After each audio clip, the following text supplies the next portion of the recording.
ಪರಿತ್ರಾಣಾಯ ಸಾಧೂನಾಂ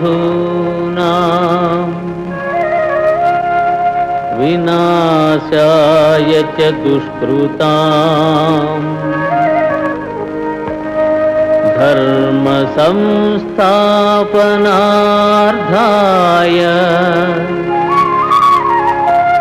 ಸಂಭವಾಮಿ ಯುಗೇ ಯುಗೇ.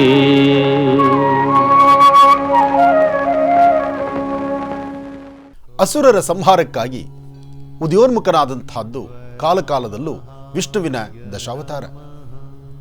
ದೇವತೆಗಳು ದಾನವರು ಇಬ್ಬರೂ ಈ ಸೃಷ್ಟಿಯಲ್ಲಿದ್ದಾರೆ.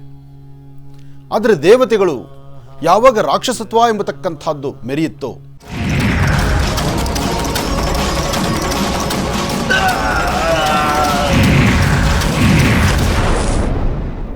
ಆಗ ಅದನ್ನು ಸಂಹಾರ ಮಾಡಲಿಕ್ಕಾಗಿ ಭಗವಂತ ಉದಯೋನ್ಮುಖನಾಗ್ತಾನೆ. ಅಂತಹ ಅವತಾರಗಳಲ್ಲಿ ಶ್ರೀ ವಿಷ್ಣು ದಶಾವತಾರ ಬಹಳ ಮೆಚ್ಚುವಂಥ.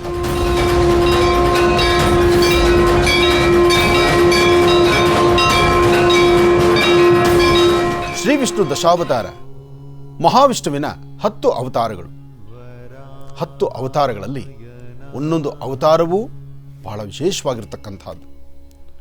ಒಂದೊಂದು ಕಾಲದಲ್ಲಿ ಒಂದೊಂದು ಅಸುರತ್ವ ರಾಕ್ಷಸತ್ವವೋ ಅಂದರೆ ರಾಕ್ಷಸತ್ವದ ಅಟ್ಟಹಾಸ ಮೆರೆಯುವಾಗ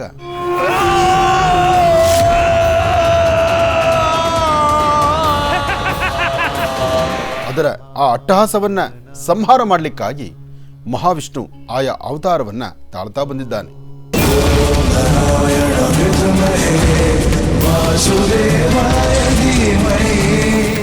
ಶ್ರೀ ವಿಷ್ಣು ದಶಾವತಾರದಲ್ಲಿ ಬರುವಂತಹ ಅವತಾರಗಳು ಕಾಲಕಾಲಕ್ಕೆ ಸಂಭವಿಸುವಂತಹ ಸಂಕಷ್ಟಗಳು ಎಲ್ಲವೂ ದೂರ ಆಗಬೇಕು.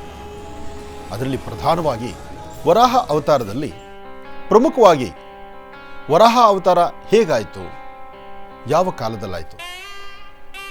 ಹಿರಣ್ಯಾಕ್ಷ ಒಬ್ಬ ದೊಡ್ಡ ರಾಕ್ಷಸ. ಹಿರಣ್ಯಾಕ್ಷ ಹಿರಣ್ಯಕಶಿಪು ಇಬ್ಬರು ಗೊತ್ತಿರುವಂಥ ವಿಚಾರ. ಆದರೆ ಹಿರಣ್ಯಾಕ್ಷ ತನ್ನ ರಾಕ್ಷಸತ್ವವನ್ನು ಮೆರೆದು ಇಡೀ ಮಂಡಲವನ್ನೇ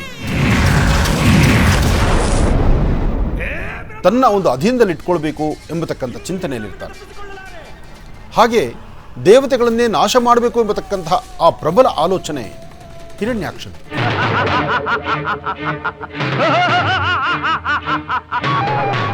ಹಿರಣ್ಯಾಕ್ಷ ವೈಕುಂಠಕ್ಕೆ ತೆರಳಿ ಮಹಾವಿಷ್ಣುವನ್ನೇ ಸಂಹಾರ ಮಾಡಬೇಕು ಎಂಬತಕ್ಕಂಥ ಚಿಂತನೆಯಲ್ಲಿ ಬಹಳ ವೇಗವಾಗಿ ನಡೀತಾ ಇರ್ತಾನೆ. ವೇಗವಾಗಿ ನಡೆಯುವಂತಹ ಆ ಕಾಲ ನಾರದ ಮಹರ್ಷಿಗಳು ಪ್ರತ್ಯಕ್ಷರಾಗ್ತಾರೆ. ವೈಕುಂಠದಲ್ಲಿದ್ದಂತಹ ಮಹಾವಿಷ್ಣುವಿನ ಸಂಹಾರಕ್ಕಾಗಿ ಹಿರಣ್ಯಾಕ್ಷ ನಡೆಯುವಾಗ ನಾರದ ಮಹರ್ಷಿಗಳು ಎದುರಾಗಿ ಒಂದು ಮಾತು ಹೇಳ್ತಾರೆ. ವಿಷ್ಣು ಶಕ್ತಿವಂತ, ಬಲವಂತ, ಜ್ಞಾನವಂತ, ದೇವತಾಮೂರ್ತಿ. ಅಂಥ ಮೂರ್ತಿಯನ್ನು ಮುಟ್ಟಬೇಕು ಅಂದರೆ ನೀನು ಸಾಮಾನ್ಯನು.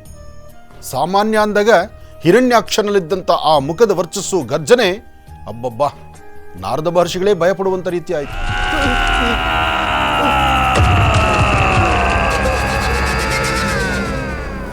ಆದರೂ ಕಾಲಕಾಲಕ್ಕೂ ನಾರದ ಮಹರ್ಷಿಗಳ ಆಲೋಚನೆ ಇದೆಯಲ್ಲ, ಅದು ಮೆಚ್ಚುವಂತಹದ್ದು.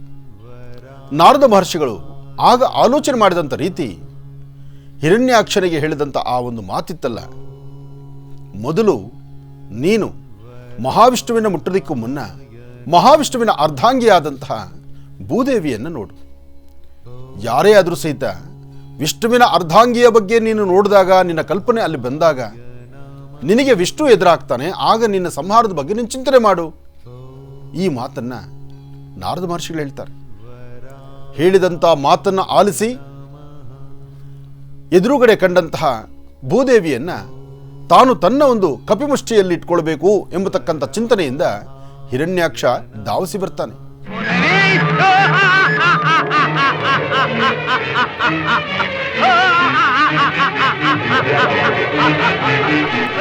ಹಿರಣ್ಯಾಕ್ಷ ಧಾವಿಸಿ ಮುಂದೆ ಬಂದಾಗ ಆ ಭೂದೇವಿ ತನ್ನ ರಕ್ಷಣೆ ಮಾಡಿಕೊಳ್ಳಿಕ್ಕಾಗಿ ತಾನು ಪರಿತಪಿಸ್ತಾಳೆ.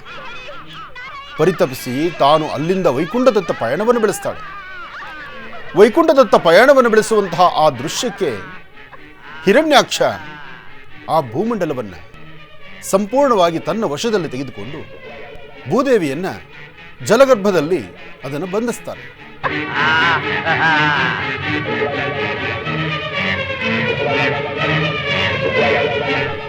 ಭೂದೇವಿ ಯಾವಾಗ ಜಲಗರ್ಭದಲ್ಲಿ ನಿಂತಾಳೋ ಆಗ ಮಹಾವಿಷ್ಣು ಯೋಗನಿದ್ದೆಯಿಂದ ಎದ್ದೇಳ್ತಾನೆ.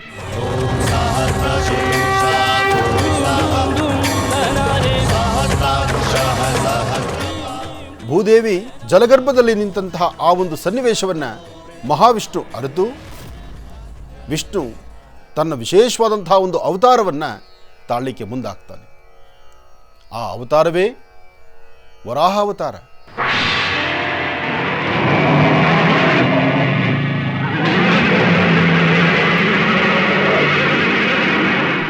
ವಿಷ್ಣು ಒಂದು ಕಾಡು ಹಂದಿಯ ರೂಪದಲ್ಲಿ ತನ್ನ ಕೋರೆಗಳ ಮೇಲೆ ಸಮುದ್ರದ ಆಳದಲ್ಲಿದ್ದಂತಹ ಭೂಮಹಾಲಕ್ಷ್ಮಿಯನ್ನು ಸಂರಕ್ಷಣೆ ಮಾಡಿ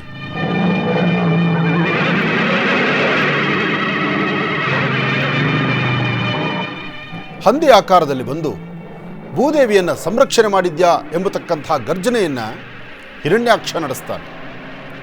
ಆಗ ಹಿರಣ್ಯಾಕ್ಷನಿಗೂ ವರಾಹದೇವರಿಗೂ ಒಂದು ಯುದ್ಧವೇ ನಡೆಯುತ್ತೆ.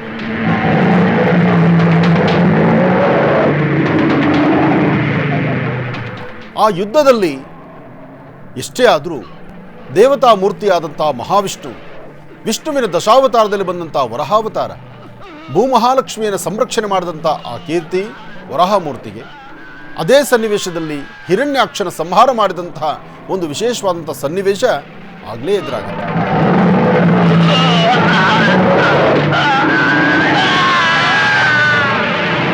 ಭೂದೇವಿಯ ಆ ಕಷ್ಟ ಕಾರ್ಪಣ್ಯಗಳನ್ನು ದೂರ ಮಾಡಿದಂತಹ ಕೀರ್ತಿ ಮಹಾವಿಷ್ಣುವಿಗೆ. ಹಾಗಾಗಿ ಯಾರು ಭೂದೋಷಕ್ಕೆ ಸಂಬಂಧಪಟ್ಟಂಥ ಸಮಸ್ಯೆಗಳನ್ನು ಹೊತ್ತು ಬರ್ತಾರೋ ಅವರೆಲ್ಲರಿಗೂ ಪರಿಹಾರವನ್ನು ಕಲ್ಪಿಸುವಂತಹದ್ದು ಭೂಮಹಾಲಕ್ಷ್ಮಿಯ ವಿಶೇಷವಾಗಿರ್ತಕ್ಕಂಥ ಲಕ್ಷ್ಮೀ ಭೂವರಾಹ.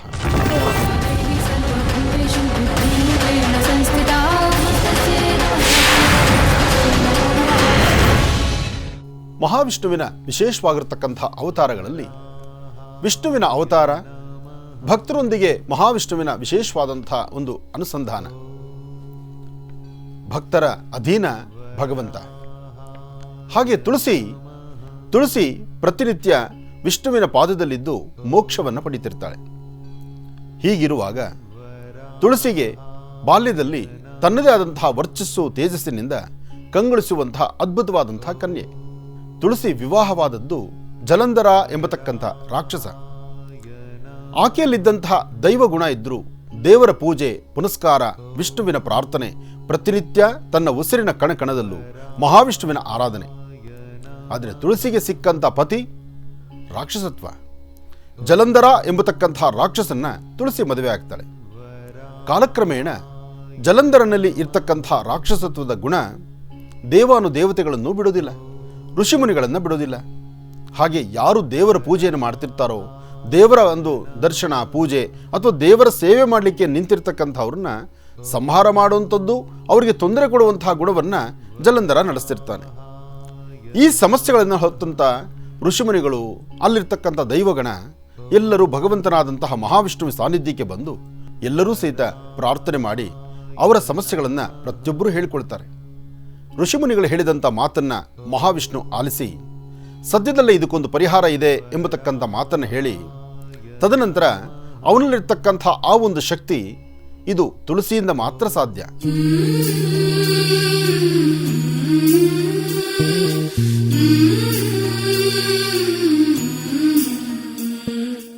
ತುಳಸಿಯಲ್ಲಿದ್ದಂತಹ ಅಪಾರವಾದಂತಹ ಒಂದು ಜ್ಞಾನ ಅಂದರೆ ದೈವ ಪ್ರೇಮ, ಜೊತೆಗೆ ದೇವರ ಒಂದು ಮೇಲಿದ್ದಂತಹ ನಂಬಿಕೆ, ಜೊತೆಗೆ ತುಳಸಿ ಪ್ರತಿನಿತ್ಯ ಆರಾಧನೆ ಮಾಡ್ತಾ ಇರ್ತಕ್ಕಂಥದ್ದು ವಿಷ್ಣುವಿನ ಅನುಗ್ರಹಕ್ಕೆ ಪಾತ್ರಳಾಗಿದ್ದಂತಹ ತುಳಸಿ, ಜೊತೆಗೆ ತುಳಸಿ ಅಪಾರವಾದಂತಹ ಒಂದು ಪಾತಿವ್ರತೆಯ ಗುಣ ಇತ್ತಲ್ಲ. ಅದಕ್ಕೆ ನಮ್ಮ ಭರತಖಂಡದಲ್ಲಿ ಪತಿವ್ರತೆಯರನ್ನ ಅಂದರೆ ಪತಿವ್ರತೆ ಎಂಬತಕ್ಕಂಥದ್ದಿದೆಯಲ್ಲ, ಆ ಪದ ಬಹಳ ವಿಶೇಷವಾಗಿರ್ತಕ್ಕಂಥದ್ದು. ಮಹಾವಿಷ್ಣು ತುಳಸಿಯ ಪಾತಿವ್ರತೆಯನ್ನು ಕಂಡು ಒಮ್ಮೆ ತುಳಸಿ ಇದ್ದಂಥ ಸ್ಥಳಕ್ಕೆ ತಾನು ಪ್ರತ್ಯಕ್ಷನಾಗ್ತಾನೆ. ಆದರೆ ಪ್ರತ್ಯಕ್ಷನಾದಂಥ ರೀತಿ ಜಲಂಧರನ ವೇಷಧಾರಿಯಾಗಿ ಬರ್ತಾನೆ. ಜಲಂಧರನ ವೇಷಧಾರಿಯಾಗಿ ಬಂದಂಥ ಮಹಾವಿಷ್ಣುವನ್ನು ಕಂಡು ಆ ಒಂದು ಕ್ಷಣ ದಿಗ್ಭ್ರಾಂತಳಾಗ್ತಾಳೆ. ಅದರಿಂದ ತನ್ನಲ್ಲಿರ್ತಕ್ಕಂಥ ಪಾತಿವ್ರತೆಗೆ, ಅಂದರೆ ತನ್ನಲ್ಲಿರ್ತಕ್ಕಂಥ ಪಾತಿವ್ರತಾ ಧರ್ಮಕ್ಕೆ ಧಕ್ಕೆ ಉಂಟಾದಂಥ ರೀತಿ ಆಗುತ್ತೆ. ಅದನ್ನು ಕಂಡು ನನ್ನ ಪಾತಿವ್ರತೆಗೆ ಧಕ್ಕೆ ಉಂಟಾಗುವಂಥ ರೀತಿ ಮಾಡಿದಂತಹ ನೀವು ಸಹಿತ ಶಾಪಗ್ರಸ್ತಕ್ಕೆ ಒಳಗಾಗಿದ್ದೀರಿ ಎಂಬತಕ್ಕಂಥ ಮಾತನ್ನು ತುಳಸಿ ಹೇಳ್ತಾಳೆ. ಅಂದಿನಿಂದ ಮಹಾವಿಷ್ಣು ಕಪ್ಪು ಶಿಲೆ ಕೃಷ್ಣಶಿಲೆಯಾಗು ಎಂಬತಕ್ಕಂಥ ಆ ಶಾಪಕ್ಕೆ ಮಹಾವಿಷ್ಣು ಗುರಿಯಾಗ್ತಾರೆ. ಅಂದಿನಿಂದ ಮಹಾವಿಷ್ಣು ಕಪ್ಪು ಶಿಲೆಯಾಗಿ ಆಗಿರತಕ್ಕಂಥದ್ದು. ತುಳಸಿಯ ಶಾಪದಿಂದ ಮಹಾವಿಷ್ಣು ಕೃಷ್ಣಶಿಲೆ ಆಗುತ್ತಾನೆ. ತುಳಸಿಯ ಶಾಪದಿಂದ ಮಹಾವಿಷ್ಣು ಕೃಷ್ಣಶಿಲೆ ಆಗ್ತಕ್ಕಂಥದ್ದು ಇದು ಚರಿತ್ರೆ ಇರತಕ್ಕಂಥದ್ದು. ಅದಾದ ನಂತರ ಸಾಲಿಗ್ರಾಮ ಆಗಲಿಕ್ಕೆ ಕಾರಣ ಗಂಡಕಿ ತನ್ನ ಕಾಯಕವನ್ನು ಪ್ರತಿನಿತ್ಯ ಕ್ರಮಬದ್ಧವಾಗಿ ಮಾಡ್ತಿರ್ತಾಳೆ. ಅದನ್ನು ಪರೀಕ್ಷೆ ಮಾಡಲಿಕ್ಕಾಗಿ ಮಹಾವಿಷ್ಣು ಆಕೆಯ ಸಾನ್ನಿಧ್ಯಕ್ಕೆ ಬರ್ತಾನೆ. ಬಂದು ತನ್ನ ಕಾಯಕವನ್ನು ಮೆಚ್ಚಿ ತನ್ನ ಕಾಯಕಕ್ಕೆ ನಿನಗೇನು ವರ ಬೇಕು ಎಂಬತಕ್ಕಂಥ ಮಾತನ್ನು ಮಹಾವಿಷ್ಣು ಕೇಳ್ತಾನೆ. ಕೇಳಿದಂತಹ ಮಾತಿಗೆ ಗಂಡಕಿಗೆ ಹೇಳುವಂಥ ಮಾತು, ಸ್ವಾಮಿ, ತಾವು ನನ್ನ ಗರ್ಭದಲ್ಲೇ ಹುಟ್ಟಬೇಕಾಗಿದೆ, ನನ್ನ ಗರ್ಭದಲ್ಲಿ ಹುಟ್ಟಬೇಕು ಅಂತ ಕೇಳಿದಾಗ ತಥಾಸ್ತು ಎಂಬತಕ್ಕಂಥ ಮಾತನ್ನು ಹೇಳ್ತಾನೆ ಭಗವಂತ. ಅಸ್ತು ಎಂಬತಕ್ಕಂಥ ಮಾತಿನ ಹಿಂದಿನ ರಹಸ್ಯ ಅಲ್ಲಿ ಉದಯೋನ್ಮುಖವಾದಂಥದ್ದೇ ಸಾಲಿಗ್ರಾಮ. ಅಸ್ತು ಎಂಬತಕ್ಕಂಥ ಮಾತಿನ ಹಿಂದಿನ ಅರ್ಥ ಇತ್ತಲ್ಲ, ಅದು ಅದ್ಭುತವಾದಂಥ ಸಾಲಿಗ್ರಾಮ ಆಗಲಿಕ್ಕೆ ಅದೇ ದಾರಿ ಆಗುತ್ತೆ. ಇವತ್ತು ಸಾಲಿಗ್ರಾಮ ಎಂಬತಕ್ಕಂಥದ್ದನ್ನು ನೀವೆಲ್ಲರೂ ಏನು ನೋಡ್ತಿದ್ದೇವೆ, ಇದು ಮಹಾವಿಷ್ಣುವಿನ ಅವತಾರ. ಹಾಗಾಗಿ ತುಳಸಿಯ ಶಾಪದಿಂದ ಕೃಷ್ಣಶಿಲೆ ಆಯಿತು, ಗಂಡಕಿಯ ಬೇಡಿಕೆಯಿಂದ ಸಾಲಿಗ್ರಾಮ ಉದಯೋನ್ಮುಖವಾಯಿತು. ಇವತ್ತು ಸಮಸ್ತರ ಕಷ್ಟ ಕಾರ್ಪಣ್ಯಗಳು ದೂರ ಆಗುವಂತಹ ಅದ್ಭುತವಾದಂತಹ ಕಲಿಯುಗದಲ್ಲೂ ಸಹಿತ ನಿತ್ಯವೂ ಸಹಿತ ಸೇವೆಯನ್ನು ತೆಗೆದುಕೊಂಡು ಬರ್ತಕ್ಕಂಥ ಅವರ ಸಂಕಷ್ಟಗಳನ್ನು ದೂರ ಮಾಡ್ತಾ, ಮುಖ್ಯವಾಗಿ ಭೂಮಿಯ ದೋಷ, ವಾಸ್ತುಗೃಹದ ದೋಷ, ಅಥವಾ ಅಧಿಕಾರದ ದೋಷ, ಅಥವಾ ಮನೆಯಲ್ಲಿ ನೆಮ್ಮದಿ ಕಾಣದಿರತಕ್ಕಂಥದ್ದು, ಇಂಥ ಯಾವುದೇ ಸಮಸ್ಯೆಗಳಿಗಾದರೂ ಆಗಿಂದಾಗಲೇ ಪರಿಹಾರವನ್ನು ಕಲ್ಪಿಸ್ತಿರ್ತಕ್ಕಂಥ, ಕಲಿಯುಗದಲ್ಲಿ ಅದ್ಭುತವಾದಂಥ ಪವಾಡಗಳನ್ನೇ ಸೃಷ್ಟಿ ಮಾಡ್ತಿರ್ತಕ್ಕಂಥ ಶ್ರೀ ಲಕ್ಷ್ಮೀ ಭೂವರಾಹ ಸಾಲಿಗ್ರಾಮ. ವರಾಹ ರೂಪಂ ದೈವವರೀಷ್ಟಂ ವರಸ್ಮಿತ ವದನಂ